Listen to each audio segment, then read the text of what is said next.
አንዳንድ ቀን እንዲህ ነው።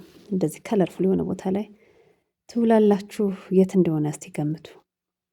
ይህን የመሰለ ቦታ እስክትገምቱ ድረስ እኔ ልንገራችሁ።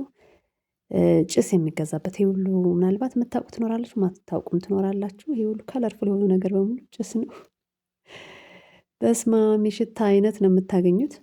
ብዙ አድናቂ አይደለሁም ሽታ ግን ይዘሽልኝ ነይ ስለተባልኩ ይሄን ለመግዛት መጣሁ። እማማ ዘሪቱ ናቸው። የምትሄዱበት ቦታ ስጠቁማችሁ መጨረሻ ላይ ከሄዳችሁ ከእሳቸው ግዙ። ይሄ የምታዩት እንግዲህ ደሴ ላይ ነው። በስመአብ የሚገርም ሀገር፣ የፍቅር ሀገር። ወይኔ ሰው ልነግራችሁ አልችልም። የመጨረሻ ፍቅር ነው የሚይዛችሁ እና የተራራው ነገር ተውት። ጥሎብኝ ተራራ እወዳለሁ። ለማንኛውም ይሄ ደሴ ነው። ለወዳጆቼ ከእማማ ዘሪቱ ዕጣን እየገዛሁ ነው። እናንተም ወደ ደሴ እግር ከጣላችሁ እማማ ዘሪቱን ጎብኟቸው እላለሁ።